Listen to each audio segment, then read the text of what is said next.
Hi everyone, welcome back to Shine Date classes. कैसे हैं आप सब? मैं उम्मीद करती हूँ आप बहुत अच्छे होंगे। आज की इस क्लास में हम यहाँ पर हिंदी का सब्जेक्ट लेके चलेंगे, जो कि 50 नंबर का आपका ये सब्जेक्ट है और 12 नंबर आपके टोटल इसमें पासिंग मार्क्स होते हैं। ये बात आपको पता है, ठीक है। आज की इस वीडियो में हम यहाँ पे चैप्टर 2 देख रहे हैं। चैप्टर 1 हमने अच्छे से कर लिया था, कहानी से रिलेटेड था, लोक कथा वगैरह कुछ टॉपिक और उसमें थे। हमने सारे टॉपिक सिलेबस के अकॉर्डिंग कर लिए हैं, ठीक है। आज की इस क्लास में हम यहाँ पर सेकंड चैप्टर को स्टार्ट कर चुके हैं। सेकंड चैप्टर की दूसरी क्लास है। पहले टॉपिक में हमने कुछ शुद्ध उच्चारण से रिलेटेड चीज़ें थी, वो मैंने आपको दिखाई थी, क्या क्या कैसे प्रश्न आते हैं, तमाम चीज़ें जो रिलेटेड आपके सिलेबस से और क्वेश्चन अराइज होता है। आज की इस वीडियो में हम यहाँ पे चैप्टर 2 देख रहे हैं। टॉपिक हमारा गद्य शिक्षण होगा। गद्य और पद्य हमें इसमें पढ़ना है। थोड़ा सा हमें ये मान के चलना है कि अब की बार का जो हिंदी का सिलेबस में ग्रामेटिकल पोर्शन ज़्यादा दिया हुआ है, ठीक है। आप सभी शाइन रेट क्लास बने हुए हैं। लाइक शेयर सब्सक्राइब बिल्कुल ना भूलें। कोई भी डाउट हो तो आप मुझसे कमेंट बॉक्स के थ्रू पूछ सकते हैं। जो भी लोग नए हैं उनका स्वागत है। आपको सारे पीडीएफ मिलने के लिए और सारी न्यूज़ से अपडेट रहने के लिए टेलीग्राम को ज्वाइन करना होगा। लिंक आपको सभी वीडियो में कमेंट बॉक्स में पिन करके मिलेगा। आप वहाँ से लिंक को लेके ज्वाइन कर लीजिए और सारे पीडीएफ को आसानी से आप एक्सेस कर सकते हैं, ठीक है। चलिए देखते हैं आज की इस क्लास में हम जो डिस्कस करने चल रहे हैं वो टॉपिक कितना रिलेवेंट है और कैसे प्रश्न आपको अराइज होंगे, देखते हैं। सबसे पहला टॉपिक मैंने आपको बताया कि हम गद्य शिक्षण के बारे में पढ़ेंगे। क्या पढ़ेंगे? गद्य शिक्षण, ठीक है।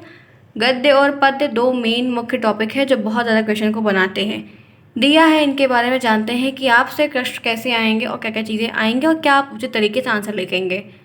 एक ऐसी रचना जो छंद, ताल एवं तुकबंदी से मुक्त तथा विचारपूर्ण हो उसे गद्य कहते हैं। एक ऐसी रचना, गद्य किसे कहते हैं?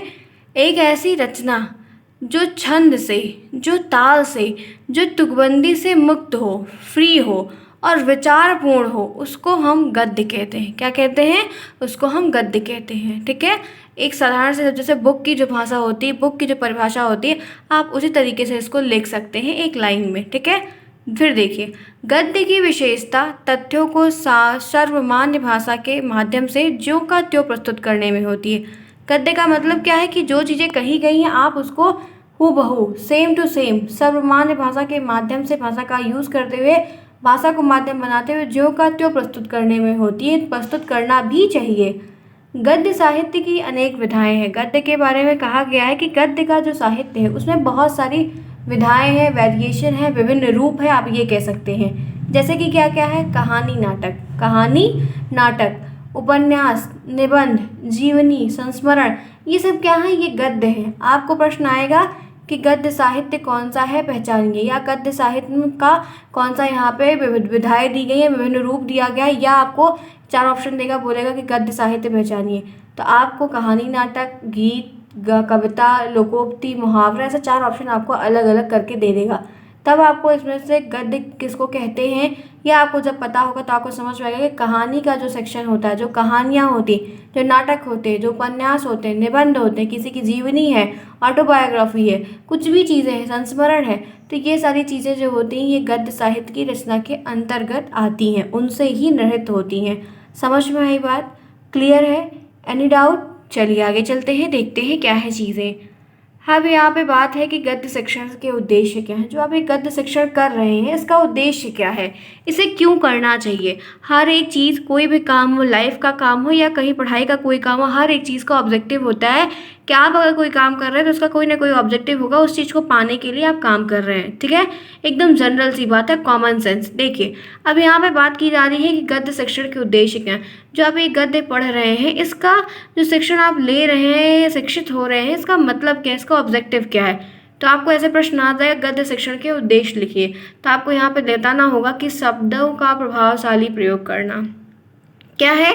शब्दों का प्रभावशाली प्रयोग करना। क्यों? क्योंकि आप कहानी जब लिखते हैं तो उसमें बहुत सारे ऐसे वर्ड को उसमें लाते हैं, डालते हैं, अपनी मन की रचना को कहानी के रूप में जाता है। बहुत सारे, हर एक कहानी जब आप पढ़ते रहिए तो इसमें बहुत सारे वर्ड आपको मिलते हैं जो शब्द आपको कभी आपने पढ़े नहीं थे, या उस शब्द का होता है ना कि एक शब्द के बहुत सारे अर्थ होते हैं, या एक ही कोई चीज़ को ऐसे अलग अलग तरीके से भी बुलाया जा सकता है, उसी तरह से बहुत सारे आपको अनेक शब्द देखने को मिलते हैं। इससे क्या होता है कि शब्दों का प्रभावशाली प्रयोग करना आप सीख जाए, क्योंकि आपको कहानी पढ़ने में इंटरेस्ट है, आपको निबंध पढ़ने में इंटरेस्ट है। आप उस चीज़ को जब अपने मन के हिसाब से पढ़ रहे हो तो आपको ये शब्द, जो आपका शब्द विग्रह है, जो शब्द का सलेक्शन है, सॉरी संग्रह है, वो आपका अच्छा होगा और उस शब्द का प्रभावशाली प्रयोग भी आप करना उचित तरीके से सीख जाएंगे कि इस शब्द का ये मतलब है। जैसे कोई सपोज करिए उचित शब्द का प्रयोग करने का मतलब क्या है बताऊँ आपको। जैसे कोई खुशी का माहौल है, ठीक है, किसी के यहाँ शादी पड़ी है, ठीक, या कोई फंक्शन है, फेस्टिवल है, कोई फेस्टिवल क्या, कोई फंक्शन है, ठीक है, फेस्टिवल होगा तो सबके यहाँ होगा। एक फंक्शन बजा है और सामने वाला पड़ोसी राम नाम सत्य है कर रहा है, राम नाम सत्य है, ठीक है, तो क्या होगा, आपको कितना अच्छा लगेगा। आप बात को समझिएगा, ये जो प्रभावशाली प्रयोग है, ठीक है, आपके घर में फंक्शन है और सामने वाला गाने के रूप में गा ही रहा है, फालतू में ढोल बजवा रहा है, बल्कि कोई बड़ा नहीं है, तो आपको क्या मन करेगा, बस उठाइए और जाके जड़ के आइए। क्यों, करेक्ट कह रही हूँ कि नहीं कह रही हूँ। शब्दों का उसने गलत इस्तेमाल किया, बेमतलब की वजह से उसने बोला। ये अब कोई खुशी की तारीफ़ है, आपको किसी को ब्लेसिंग देनी है, आप उसको जाके बोलो कि उसका ख़राब हो जाए सब कुछ, उसका बेकार हो जाए, तो वह नष्ट हो जाए, तो अविनाश हो जाए, तो पतन हो जाए। और कोई आपसे प्रणाम करे, वो आप उसको आशीर्वाद की जगह बोले तो हाँ सर्वनाश हो जाए, तो क्या हुआ, आपने गलत शब्द का प्रयोग किया ना। यही है प्रभावशाली प्रयोग करना, कि कौन से शब्द को कहाँ पे प्रयोग करना है। जैसे कोई खुशी का माहौल है तो आप खुशी के शब्द बोलो, हंसी का माहौल है तो हंसी की चीज़ें बोलो, दुख का माहौल है तो दुख जैसे रहो। अब दुख का काम हुआ, किसी की डेथ हुई है, आप चल छैया छैया गाना बजा दी हो, अच्छे से गाना बजा दी हो, डिस्को डांस कर रहे हो, तो ये अच्छी चीज़ है कोई। तो यही चीज़ें हैं कि शब्दों का आपको कहाँ पर प्रयोग करना है, वो हर जगह आपको। ये शब्द आप सीखते क्यों हैं, शब्द आप सीख रहे हैं, बात कर रहे हैं, तो चीज़ें आपको प्रयोग करनी होगी, ठीक है। देखिए बहुत सारी चीज़ें, जो ये बीटीसी का कोर्स है, डीएलएड का कोर्स है, जब आप सीटेट का पेपर देंगे ना, तो जो उसमें सेक्शन ये सारे रहते हैं ना, ये सारे शब्द भी मिलते जुलते रहते हैं। तो चीज़ों को ध्यान से समझा करिए। मैं जितने एग्जाम्पल देती हूँ, ये बना इतने एग्जाम्पल मुझे हमेशा याद नहीं रहते, लेकिन मैंने जब चीज़ों को पढ़ा, सीटेट का मैंने एग्ज़ाम दिया, चीज़ें मैंने देखी, तो ये चीज़ें रिलेवेंट हो जाती हैं कि सीटेट का पेपर एक सामाजिकता का पेपर है। जो चीज़ें जितना आप समाज से रिलेट करेंगे, उतना आप बढ़िया सीटेट का पेपर बिना प्रिपरेशन के दे पाएंगे। बात को ध्यान रखिएगा, जब तैयारी करेंगे तो ये बात आपको रियलाइज़ होगी। चलिए ठीक है, कोई बात नहीं, देखते हैं आगे। दूसरा है शब्द भंडार की वृद्धि करना। जाहिर सी बात है, आप पढ़ रहे हैं तो आपके शब्द भंडार में वृद्धि हो जाएगी, क्योंकि आपको अगर 5-5 वर्ड रोज नहीं मिलेंगे तो वो बहुत बढ़िया कलेक्शन हो जाएंगे, ठीक है। तीसरा, लेखन में सृजनात्मकता और मौलिकता का विकास करना। लेखन जो आपकी, उसमें सृजनात्मकता, उसमें क्रिएटिविटी को लाना, ठीक है, उसमें एक ऐसे चुनिंदा शब्दों का प्रयोग करना। बहुत सारे ऐसे शब्द होते हैं, आप उनकी मौलिकता का विकास करना कि मुझे ये बात लिखनी है, तो मुझे एक लाइन में किसी को पत्र लिखना है, नोट लिखना है, तो मैं क्या क्या चुनिंदा शब्दों का इस्तेमाल करके उस पत्र को बहुत ही अच्छा बना सकूं। इस बात का ध्यान रखना, यही है सृजनात्मकता। देखी हुई घटना का वर्णन करना। आप कोई घटना, कहीं बस से ट्रेवल कर रहे हैं, कहीं टूरिस्ट प्लेस पे गए हैं, कहीं पे आप घूमने गए, यात्रा वृत्तांत पे कहीं भी गए हैं, तो बस वहाँ पे आपने कुछ देखा, हरियाली से रिलेटेड कुछ देखा, या कोई काम होते कुछ देखा, कुछ भी आपने देखा, तो आप अगर राइटर हैं या कुछ भी हैं तो उसका बढ़िया से अच्छे तरीके से वर्णन करना, उचित शब्दों का इस्तेमाल करके उसको और बढ़िया बना, रहस्यपूर्ण बना देना। तो ये सारी चीज़ें हो जाती हैं, ठीक है। 4 हो गया। 5th देखिए, शब्दों, मुहावरों, पदबंधों का उपयोग प्रयोग। आप अगर कहानी और निबंध, उपन्यास से सब पढ़ रहे हैं ना, तो आप शब्द से तो अवगत हो ही गए। मुहावरे भी आपको बहुत सारे देखने को मिल जाते हैं, पदबंध भी आपको देखने को मिल जाते हैं। कहानी, उपन्यास, ये सारी चीज़ें ना, एक आप कहानी के रूप में जब पढ़ेंगे तो इंटरेस्ट इसमें क्यों आता है, क्योंकि वो सामाजिकता से रिलेटेड हो जाती है। सामाजिकता जिसमें देखने लगती है, हाँ कि ये चीज़ रियल में होती है, ऐसा ऐसा हो रहा है, हमेशा से होता आ रहा है। तो बहुत सारी चीज़ें, जैसे किसी में धर्म सिखाया जाएगा, किसी में राजनीति सिखाई जाएगी, किसी में आर्थिक स्थिति को लेकर दिखाया जाएगा, बहुत सारी चीज़ें ऐसे सिखाई जाती है। तो उसमें मुहावरे, पदबंध, कहाँ पे क्या प्रयोग करना है, तुकबंध, ये कटबैठी और लोकोक्ति, ये सब चीज़ें ना उससे भी सीखने को मिल जाती हैं, ठीक है। आप उसका प्रयोग करना उचित तरीके से सीख जाते हैं। फिर 6 पॉइंट है शुद्ध उच्चारण का ज्ञान प्रदान कर। क्योंकि आप रोज़ कहानी पढ़ रहे हो, रोज़ उपन्यास पढ़ रहे हो, एक दिन वो नए शब्द आएंगे, आपको दिक्कत होगी, लेकिन धीरे धीरे फिर वो कठिनाई दूर हो जाएगी और आप उचित तरीके से उस शब्द का सही से उच्चारण करना सीख जाएंगे। तो इससे क्या होगा, शुद्ध उच्चारण का ज्ञान आपको उचित तरीके से हो जाएगा, ठीक है। 7वां देखिए, वर्णन वर्णात्मक और विवेचनात्मक भावात्मक शैलियों में निबंध लिखने की क्षमता का विकास करना। आप चीज़ों को पढ़ रहे हैं, आप ऐसे 100 कहानियाँ पढ़ लीजिए, ठीक है। टारगेट बनाइए कि मैं एक दिन में 3 कहानी पढ़ूंगा, आप आराम से 100 कहानी जल्दी पढ़ के ख़त्म कर लेंगे, ठीक है। अब क्या होगा कि उसमें कैसे वर्ण को ले आना है, क्या क्या विवेचना उसमें डालनी है। आपको कहानी लिखनी हो तो आप 100 कहानी पढ़ के, कहानी तो छोटी सी ही, चाहे एक ही पैराग्राफ की होगी, लेकिन आप उसको निरूपित कर सकते हैं। कैसे उसमें भावनाएं डालनी, क्या क्या शैलियों का प्रयोग करना है, कैसे लिखना है, या जो कहानियों को पढ़ के एक निबंध को लिखना है, तो आप उसी तरीके से निबंध, आप अगर 100 निबंध भी पढ़ लीजिए, आपके एग्जाम में आया कि आपको इस पे निबंध लिखना, आप 1000 निबंध पढ़ के जाइए, तब आप एक देखिए तो ये सोचिए कि भाई हूबहू आप वहाँ पर लिख दें, तो ये पॉसिबल नहीं होता है। आपने बस हेडिंग देख लिए, कुछ कुछ चीज़ें याद रही तो वो डाल दी, लेकिन आप निबंध अपने तरीके से ही बनाकर लिखें। लेकिन ये क्षमता आएगी कब? जब आप निबंध, कहानी, उपन्यास, ये जितने भी हैं इनसे जुड़े रहेंगे, इनको आप जो है आदर्श के रूप में पढ़ेंगे, समझेंगे, तो चीज़ें आपकी अच्छी हो जाएंगी और आपका विकास हो जाएगा, ठीक है। देखिए, 8 देखिए, विभिन्न साहित्यिक विधाओं के माध्यम से अपने भाव, अपने विचार, अनुभव और प्रतिक्रिया व्यक्त करना। बहुत ऐसे सोर्स हैं, ऐसी विविधा का मतलब क्या होता है? अलग अलग चीज़ें, वेरिएशन। आपको आज के टाइम पे कितनी बहुत ज़्यादा मात्रा में कहानी मिल जाएगी, अरबों कहानियाँ, अरबों उपन्यास, बहुत सारी लोकोक्ति, मुहावरे, क्या नहीं आपको मिल। वही बात यहाँ पे कही जा रही है कि सब साहित्य में ही तो आएंगे। तो विभिन्न साहित्य की विधाओं के माध्यम से, उनके ज़रिए से, उनके रिसोर्स से आप अपने भाव को, अपने विचार को, अपने एक्सपीरियंस को, अपनी प्रतिक्रिया को व्यक्त करना आप उचित तरीके से सीख सकते हैं कि आपको कहाँ पे क्या इस्तेमाल करना है, ठीक है। देखिए, प्रश्न आएगा, ध्यान से बातों को सुनिएगा। चीज़ें मैं आपको क्या बता रही हूँ, हर जगह हर चीज़ें रट कर नहीं किए जा सकते हैं, क्योंकि एग्जामिनर अगर आएगा पूछ लेगा कि इस चीज़ का उद्देश्य क्या है, तो आपको रटी हुई चीज़ भूल जाएंगे। इस बात का ध्यान रखते हुए चलिए। कभी डिबेट हो जाता है तो पूछ भी लिया जाता है, या आप पीटीसी कर रहे हैं तो ये सारी चीज़ें आपको पता होनी चाहिए कि आपको कहाँ पे क्या बोलना है, कैसे बोलना है, किन शब्दों का यूज़ करना है, क्या क्या बातें किसी टॉपिक से रिलेटेड बतानी है, ठीक है। चलिए आगे चलते। होपफुली ये क्लास अच्छी होगी, इंटरेस्टिंग होगी, समझ में आ रहा है कि हिंदी है तो मजाक में मत लीजिए, क्योंकि प्रश्न आएगा और करना पड़ जाएगा, ठीक है। बैक तो फिलहाल नहीं लगती है, लेकिन नंबर हिंदी में कम मिलते हैं, पता नहीं क्यों। हमें लगता है टीचर इंग्लिश का रहता है, उसको हिंदी दे देते हैं, शायद जो भी हो, पर हिंदी में नंबर वे कम मिलते हैं। ये एक शिकायत बहुत टाइम से रही है। फिलहाल तो हो सकता है आपकी बार आपके कैम चेंजेस हो जाए। चलिए, हिंदी गद्य शिक्षण की विधियाँ क्या है। जो ये हिंदी गद्य शिक्षण के बारे में हमने जाना, हमने उनके उद्देश्य के बारे में समझा कि ये सारे उद्देश्य हैं जो उचित तरीके से निभाए जाएँ, किए जाएँ, अनुपालन हो तो चीज़ें अच्छे से सिखाई जा सकती हैं बच्चों को। अब यह बात है कि गद्य शिक्षण जो हो रहा है, इनमें विधियाँ क्या है, क्या क्या तरीके से आप इसको उचित तरीके से करवा सकते हैं, या इसको करने का क्या अच्छा तरीका है। तो पहला है आकथन प्रणाली। आपको, ठीक है, आकथन प्रणाली क्या होती है? आकथन से कुछ समझ में आ रहा है, जिसको कहा ना गया हो, जिसको कहा ना जा सके, ठीक है। अब देखिए, इसके बारे में बहुत सारी चीज़ें क्या है ये समझते हैं।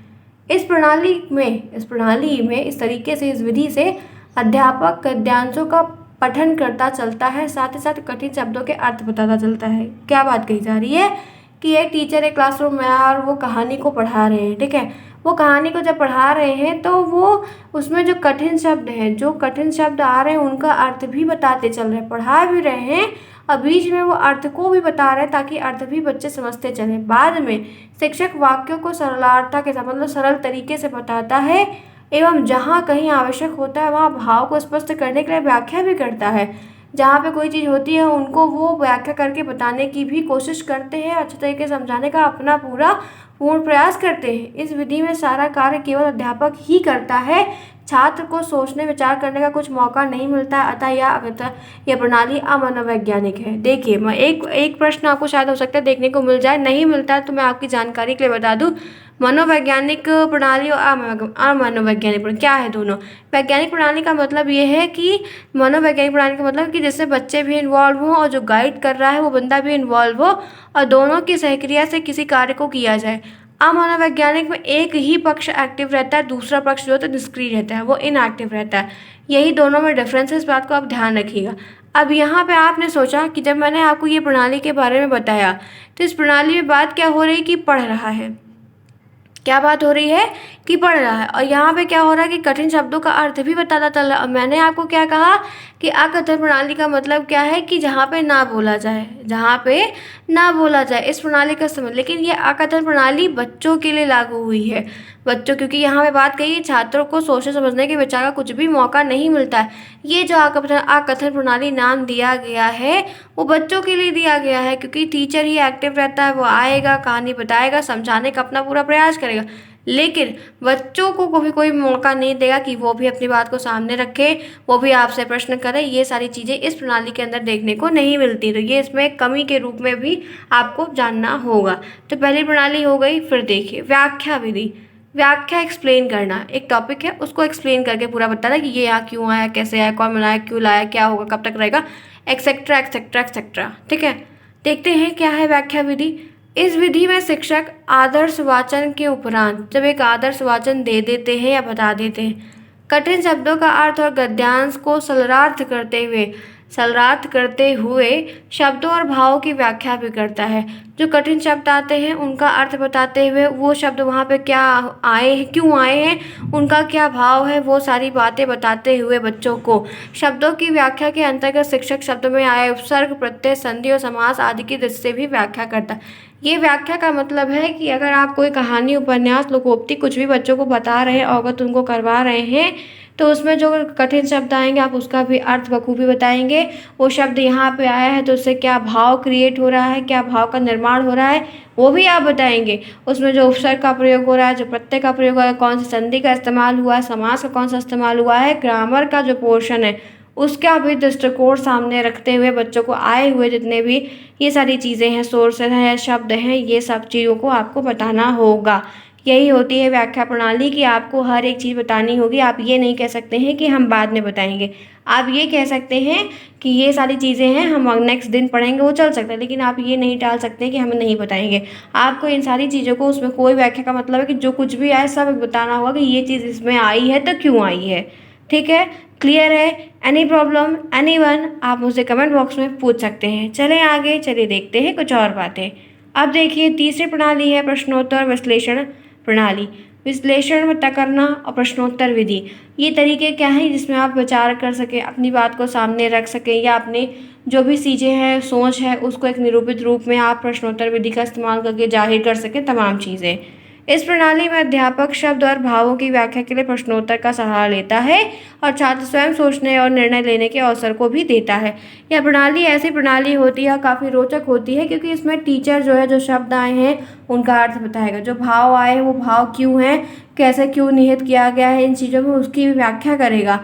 और लेकिन इन चीज़ों की व्याख्या करने के लिए वो प्रश्नोत्तर का सहारा लेगा कि जैसे बताया गया कि यहाँ पे कोई चीज़ है, ये भावना है, कोई दया का काम है, तो ये जैसे किसी ने किसी की मदद की तो यहाँ पे क्या भाव निहित है, तो ये क्यों, ये यहाँ पे क्या आपको दर्शाई दे रहा है, कौन सी झलक आपके सामने आ रही है, वगैरह वगैरह चीज़ें। एक टीचर के अंदर ये गुण होना चाहिए कि कैसे उनको अच्छे से समझाने का पूरा प्रयास करना है। तो जो जैसे कोई बात आई, किसी ने किसी की गरीब की मदद की, तो अब आपने पूछा कि यहाँ पे इस गरीब ने अमीर आदमी ने इस गरीब आदमी की मदद की, तो यहाँ पे कैसा भाव पनप रहा है, आपके मन में कैसा भाव विचार आ रहा है। ऐसा प्रश्न आपको जब बच्चे को पूछना होगा तो बच्चे सोचेंगे कि अच्छा ये इसने इसकी मदद की तो यहाँ पे कौन सा भाव निकल कर आ रहा है। तो ऐसा अवसर जब आप देंगे, उनसे प्रश्न करेंगे, तो इस विधि का आप उचित तरीके से यूज़ करके उनको समझा सकते हैं, उनको पढ़ा सकते हैं, उनका विकास कर सकते हैं। समझ में आई बात? ये सारी विधियाँ हम गद्य शिक्षण करने की विधियों को पढ़ रहे हैं कि हमें अगर गद्य पढ़ाना है, बच्चे को समझाना है, तो हम किस विधि का इस्तेमाल करके गद्य को अच्छे तरीके से समझा सकते हैं, बता सकते हैं, पूर्ण तरीके से समझा सकते हैं। क्लियर? Any problem? चलिए आगे चलते हैं, देखते हैं। मुझे उम्मीद है कोई प्रॉब्लम किसी को नहीं होनी चाहिए। फोर्थ देखिए, समीक्षा प्रणाली। समीक्षा प्रणाली है, यह प्रणाली उच्च कक्षाओं में प्रयुक्त होती है। ये ऐसी प्रणाली है जिसको हायर क्लासेस में यूज़ किया जाता है, माध्यमिक, उच्च माध्यमिक में। इस विधि में गद्य के तत्वों का विश्लेषण कर उसके गुण और दोष परखे जाते हैं। ये एक ऐसी विधि है जिसमें समीक्षा की जाती है, मतलब एनालिसिस किया जाता है चीज़ों को। इसमें कोई अर्थ या भाव नहीं बताया जाएगा। इसमें ये जो डिमेरिट है, किसी ने ऐसा क्यों हुआ, ये चीज़ें ऐसे क्यों बनी, ये कहानी क्यों थी, बहुत सारी चीज़ें से मिलती हैं।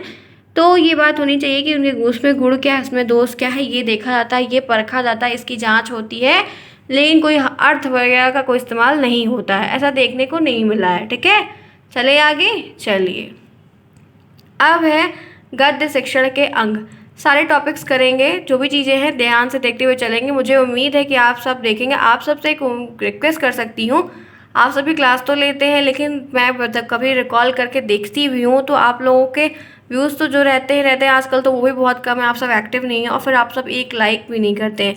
एक बच्ची, एक स्टूडेंट है मीनाक्षी, उनका हमेशा रहता है, वो क्लासेस लेती हैं, उनसे भी चैट हुई है, बातें हुई, बट वो अपना एक जेन्युइन रिप्लाई देती हैं। फिर कमेंट बॉक्स में कमेंट करने के लिए कम से कम ये रहता है कि हाँ मैंने इतनी मेहनत की है तो आपको समझ में आया। तो ऐसे मीनाक्षी का हमेशा कमेंट हर एक क्लास में, बड़ा आकांक्षा का भी रहता है, बहुत बहुत सारे बच्चे हैं जिनका रहता है, सबका नाम तो नहीं आ रहा। संध्या का हमेशा कमेंट रहता है। यही बात मैं कहती हूँ कि मैं हर समय चैट आपकी नहीं देखती हूँ, तो कम से कम आप कमेंट बॉक्स में ये चीज़, लेकिन एक बात है, जेन्युइन रिप्लाई क्या करिए कि आपको वाकई में अच्छा, कोई चीज़ गलत लग रही है, शब्द है कि आज क्लास अच्छी नहीं लगी है या मैम ये टॉपिक नहीं था, तो आप वो भी वहाँ पे बता दीजिए, कोई मना करने की बात नहीं। लेकिन आप अगर आपको अच्छा लगा है तो एक लाइक सभी लोग करते हुए जाइए और एक कमेंट करते हुए जाइए कि कम से कम हाँ ये लगे कि मैंने मेहनत की है। तो आप 10 बच्चे भी आते हो, आप 25 बच्चे जो जेन्युइन रोज़ आ रहे हो मेरे साथ, 60 बच्चे आ रहे हो, 70 बच्चे आ रहे हो, कम से कम उसमें से 50 लाइक्स के ऊपर तो कम से कम लाइक रहे। लेकिन वो भी मुझे बहुत डाउन दिखता है नंबर ऑफ़ रेटिंग में, और ये भी मुझे बहुत डाउन दिखता है, तो ये मेरे लिए बहुत गलत है। तो इस चीज़ को ध्यान में रखते हुए सभी लोग करेंगे, ठीक है।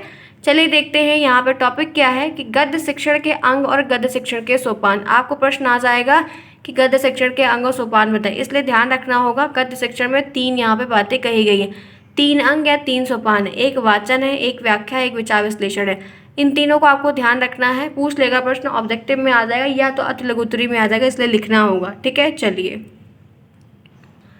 अब यहाँ पे कुछ बातें हैं, उसको ध्यान से हम समझेंगे। आदर्श वाचन, ठीक है, यहाँ पे वाचन की बात की गई थी, तो वाचन देखेंगे कि वाचन से रिलेटेड क्या चीज़ें यहाँ पर हैं। देखिए आदर्श वाचन, ठीक है, शिक्षक को आदर्श वाचन द्वारा पाठ को प्रस्तुत करना चाहिए। शिक्षक को आदर्श वाचन के द्वारा पाठ को प्रस्तुत करना चाहिए। आदर्श वाचन और निम्नलिखित बातों को ध्यान रखना चाहिए। आदर्श वाचन का प्रयोग करके से टीचर को पाठ को कक्षा में प्रस्तुत करना चाहिए बच्चों के समक्ष। चलिए अब इनसे जुड़ी क्या बातें वो देखते हैं। पाठ के भाव के अनुसार ही शिक्षक को अपनी मुख मुद्रा या हाव भाव बनानी चाहिए। अगर आप क्लास ले रहे हैं, छोटे बच्चे हैं, तो छोटे बच्चे को आप जैसे है, मैंने आपको एग्जांपल दिया था वो तारे ज़मीन की पिक्चर का, उसमें आमिर खान ने वैसे ही गेटअप, वैसे ही रोल किया, हर चीज़, धूप, पानी, हवा, बम बम बोले वाले सॉन्ग में। मुझे बहुत इंटरेस्टिंग लगी वो मूवी, उसमें वो सॉन्ग बहुत अच्छा है सिखाने के लिए।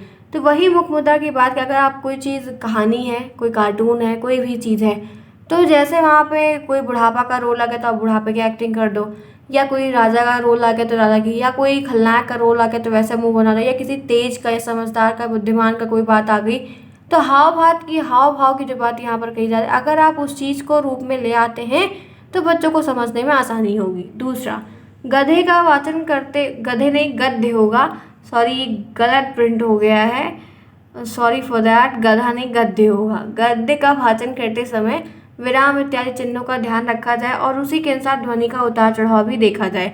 जब आप गद्य का वाचन, गद्य का शिक्षण करवा रहे हैं, ठीक है, कहानी बता रहे हैं या जीवनी बता रहे हैं, उसमें जो विराम चिन्ह कहाँ पे आ रहा है, या विराम चिन्ह जो ये ग्रामर के सेक्शन की चीज़ें यहाँ पर, उनमें कहाँ पे आपको मतलब उतार देना है, कहाँ पे आपको किसी बात को जोर से बुलाना है, या कहाँ पे आपको तेज देना है, कहाँ पे आपको धीमे कर देना है, ये सारी चीज़ें। जैसे एक वर्ड होता है अच्छा, ठीक है, एक वर्ड है अच्छा, तो इस वर्ड को उच्चारित करोगे आप अलग अलग तरीके से या हाव भाव से उच्चारित करोगे तो ये अच्छा वर्ड आपको अलग अलग भी, जैसे कोई बात बता रहा है अच्छा, फिर कोई और चीज़ किसी के थ्रू पता चली अच्छा, आपको समझ में आया, एक हुआ अच्छा, या कोई चीज़ अच्छी लग रही अच्छा, ठीक है, फिर किसी से तीसरे से कोई बात पता चली तो आप कहेंगे अच्छा, तो क्या हुआ, तीनों अच्छा में आपको अच्छे में फ़र्क लग रहा है ना।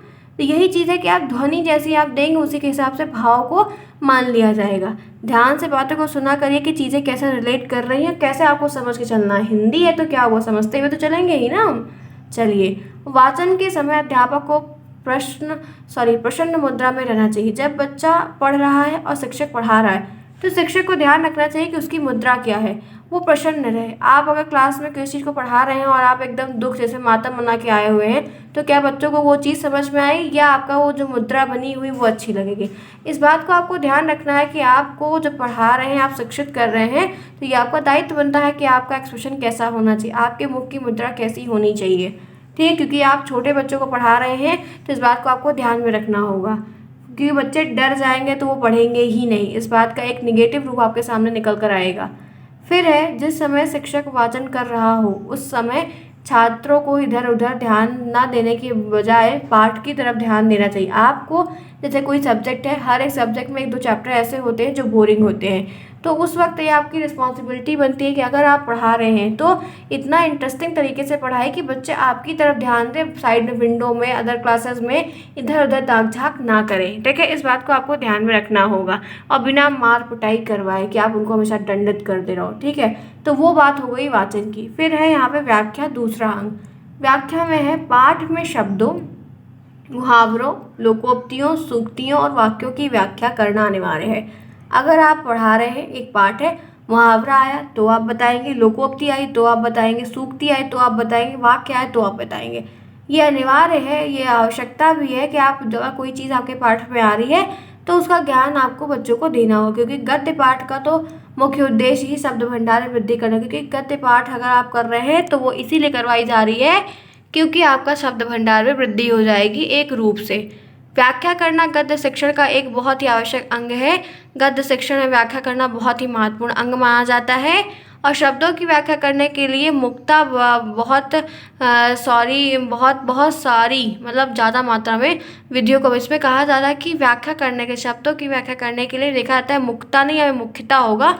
मुख्यता ये बात देखी जाती है कि बहुत सारी विधियों को अपनाया जाता है कि कैसे हम उचित तरीके से समझा सकें या निरूपित कर सके अपने भाव को। ठीक है, व्याख्या करने से गद्य का अर्थ एकदम स्पष्ट। जब आप कोई गद्य शिक्षण दे रहे हैं और आप व्याख्या का इस्तेमाल कर रहे हैं तो उसका अर्थ एकदम सटीक सपाट मिलेगा। ठीक है, आगे विचार विश्लेषण, ये तीसरा अंग समझते हैं क्या है विचार विश्लेषण।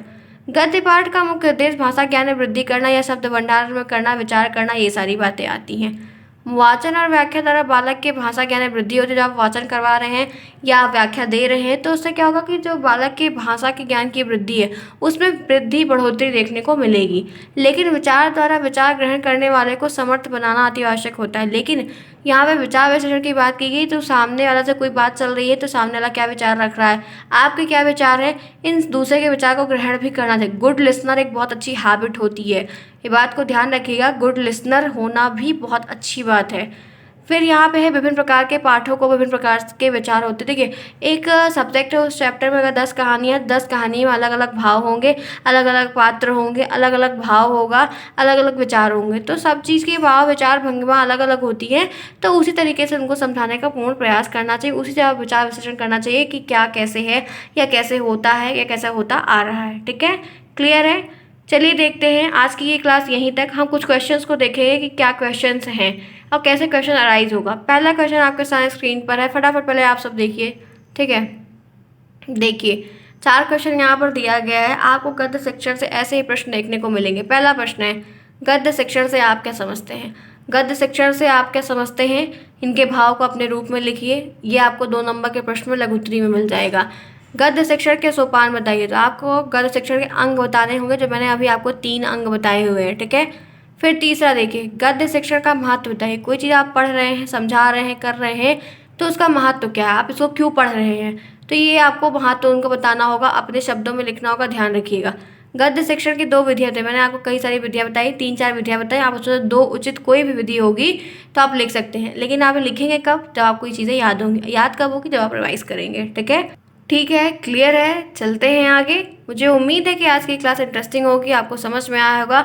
बहुत उचित तरीके से हमने आज क्लास को कंडक्ट किया, अच्छे तरीके से मैंने सब कुछ एलेबोरेट करके आपको हर एक पॉइंट सिलेबस के अकॉर्डिंग बताया। आप चेक कर सकते हैं, सिलेबस में कोई भी पॉइंट आपका छूटेगा नहीं, ये मेरी गारंटी है। लेकिन आपको मेरे साथ देखना होगा, टाइम पे आना होगा, ध्यान से। रिजल्ट आपका जल्दी ही आएगा, टाइम पे पंक्चुअल हो जाइए तो ज़्यादा बेटर आपके लिए होगा आगे चलकर। होपफुली ये क्लास इंटरेस्टिंग होगी, आपको मज़ा आया होगा, समझ में आया होगा। अगर क्लास अच्छी लगी है तो एक लाइक, एक कमेंट, एक शेयर अपनी मैम के लिए करते हुए जाइएगा। ठीक है, हम नेक्स्ट क्लास में फिर मिलेंगे, तब तक के लिए take care and thanks for watching.